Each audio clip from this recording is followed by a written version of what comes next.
students, welcome to our YouTube channel. This is Neeraj Gupta from Bondai Educational Initiative.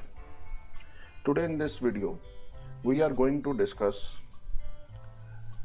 function of stomatal pores. Next, how do plant gets nutrients? So let us start. And one more thing, if you like this video, please like, share and subscribe, and don't forget to press the bell icon for further notification, right? तो इस structure में हम लोगों ने last lecture में जो discuss किया था दैट वाज फोटोसिंथेसिस। तो फोटोसिंथेसिस के बाद हमारे पास ये स्ट्रक्चर है, cross section of a leaf. Leaf के अंदर जब अगर हम लीफ को अगर इस तरह से काट दिया जाए तो लीफ के अंदर वाली लेयर कैसी होगी, तो ये इसका क्रॉस सेक्शन है। I will share a video of how to draw the diagrams of life processes, right? तो उसमें आप डायग्राम्स को अच्छे से देख पाएंगे। तो इसमें हम देखते हैं कि फोटोसिंथेसिस के लिए प्लांट्स को कार्बन डाइऑक्साइड और वाटर की रिक्वायरमेंट है, और फोटोसिंथेसिस का एक प्रोडक्ट ऑक्सीजन है। तो अगर फोटोसिंथेसिस का एक प्रोडक्ट ऑक्सीजन है तो प्लांट्स को ऑक्सीजन बाहर निकालनी पड़ेगी और कार्बन डाइऑक्साइड एब्जॉर्ब करनी पड़ेगी। तो कार्बन डाइऑक्साइड और ऑक्सीजन का एक्सचेंज करने के लिए प्लांट्स के पास क्या होता है? तो आंसर है प्लांट्स के पास स्टोमेटल पोर्स होते हैं। वो स्टोमेटल पोर्स लीफ पे जगह जगह पे स्टोमेटल पोर्स होते हैं। लाइक मैं यहाँ पे दिखा सकता हूँ आपको थोड़ा सा, इस तरह से स्टोमेटल पोर्स हैं जगह जगह पे, राइट। अब स्टोमेटल पोर्स जो हैं, उन स्टोमेटल पोर्स के थ्रू एक्सचेंज ऑफ गैसेस होता है। वो स्टोमेटल पोर्स के थ्रू एक्सचेंज ऑफ गैसेस होता है, और स्टोमेटल पोर्स कभी ओपन होते हैं कभी क्लोज होते हैं। तो ओपन और क्लोज होना गार्ड सेल्स का फंक्शन होता है। जैसे आप देख रहे हैं कि यहाँ पे गार्ड सेल्स हैं, ये गार्ड सेल्स हैं, ये इनके थ्रू स्टोमेटल पोर्स ओपन और क्लोज हो सकते हैं, राइट। कैसे? लेट अस सी। यहां पे आप देख रहे होंगे ये open and close stomatal pore का स्ट्रक्चर है। अब ये स्टोमेटल पोर ओपन कैसे होगा? आप देख सकते हैं कि यहां पे गार्ड सेल्स हैं।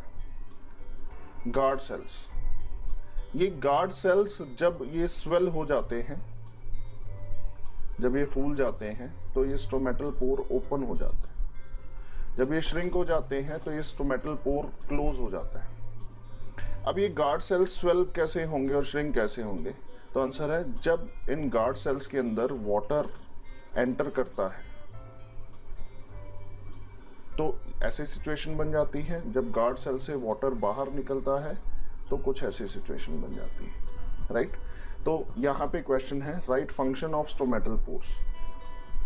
तो आंसर है massive amount of gaseous exchange takes place in leaves through these pores for the purpose of photosynthesis. Photosynthesis के पर्पस के लिए जो एक्सचेंज ऑफ गैसेस है वो स्टोमेटल पोर के थ्रू होता है। Function of guard cells, the opening and closing of pore is a function of guard cells, right. How guard cells open और क्लोज स्टोमेटा?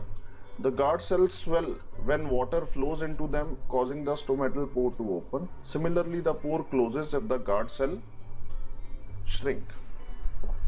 Right? चलिए, इसके बाद ये activity 6.2 है that we have discussed in the previous lecture. Now let us move further.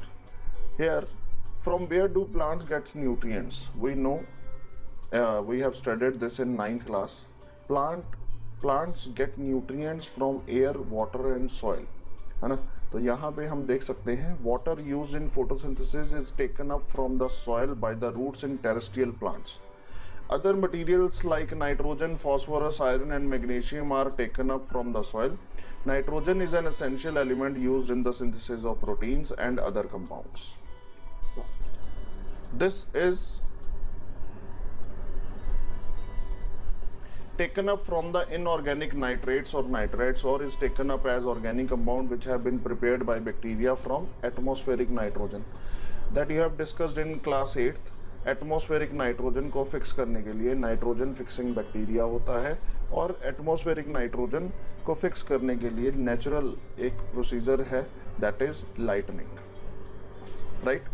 Next topic is heterotrophic mode of nutrition. Even this topic we have discussed in lecture 1। तो जिन बच्चों ने lecture 1 नहीं पढ़ा है, लेक्चर 1 नहीं देखा है, I request you to watch that lecture 1, तभी आपको लेक्चर 2 में अच्छे से समझ आ पाएगा।